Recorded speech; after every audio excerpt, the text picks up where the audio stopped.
17 जून 2014 दिन के 11 बजे के करीब लाहौर में फायरिंग से एक शहरी की हलाकत की खबर ब्रेक हुई। फिर दूसरी, फिर तीसरी और देखते देखते टीवी चैनल्स पर लाशों की गिनती बढ़ने लगी। एंकर चीख चीख कर खबरें दोहरा रहे थे और स्क्रीन पर ऐसे मनाज़र चल रहे थे जिन पर यकीन करना मुश्किल था। पंजाब पुलिस लाहौर के बीचों बीच खुलेआम फायरिंग कर रही थी और निशाने पर दहशतगर्द नहीं, निहत्थे शहरी थे। ऐसा लग रहा था जैसे ये कोई फिल्म है या किसी ने फेक वीडियो बनाकर टीवी पर चला दी हो, मगर ये सब हकीकत था और पूरा पाकिस्तान इसे लाइव देख रहा था।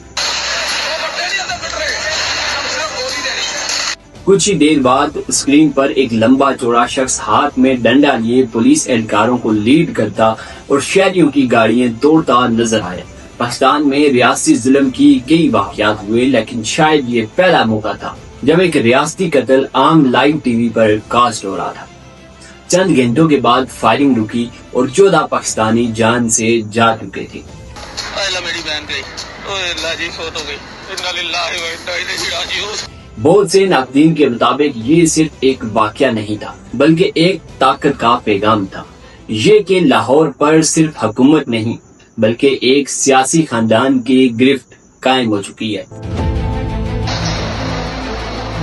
नाजो अंदाज से कहते हैं कि जीना होगा, जहर भी देते हैं तो कहते हैं कि पीना होगा। जब मैं पीता हूँ तो कहते हैं कि मरता भी नहीं, और जब मैं मरता हूँ तो कहते हैं कि जीना। अपने वालिद के खाली खजानों को भरने की ख्वाहिश लिए मियां नवाज शरीफ सियासत में आए।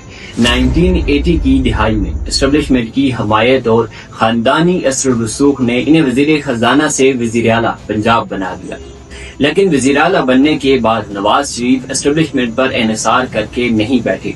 वो जानते थे कि अगर इक़्तिदार को लंबा करना है तो ऐसे वफादार लोग चाहिए जो सिस्टम को नहीं बल्कि शरीफ खानदान के वफादार हो।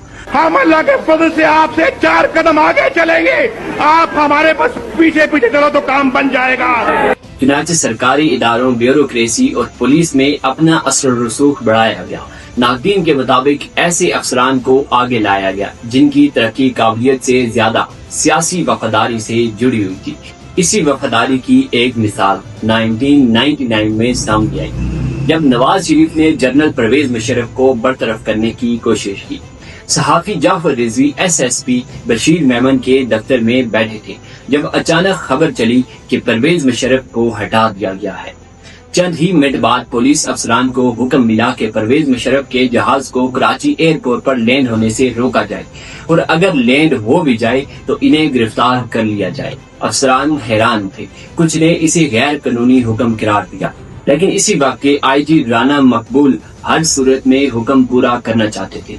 नाज़िम राना मकबूल को शरीफ खानदान का करीबी अफसर समझा जाता था। नाक़दीन के मुताबिक यही वो मॉडल था जिसमें रियासती अदारों से ज्यादा अहम सियासी वफादारी बन चुकी थी। नाज़िम दूसरी तरफ PTV के दफ्तर में भी हंगामा था। हुसैन नवाज मुसलसल फोन करके हुक्म दे रहे थे कि मुशर्रफ की बरतरफी की खबर बार बार चलाई जाए।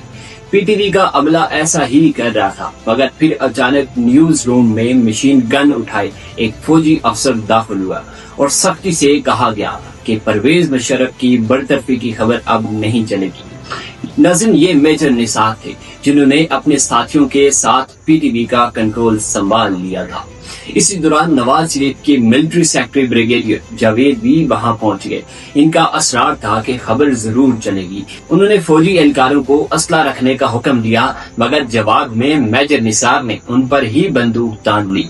पाकिस्तान टेलीविजन के दफ्तर में 2 बावर्दी अफसर एक दूसरे पर हथियार ताने खड़े थे और पूरा मुल्क बेयकीनी में डूबा हुआ था। इसी दौरान हुसैन नवाज ने एक बार फिर MD PTV यूसुफ बेग मिर्जा को फोन किया और कहा कि खबर हर सूरत चलनी चाहिए। मिर्जा ने जवाब दिया, यहाँ फौज आ चुकी है।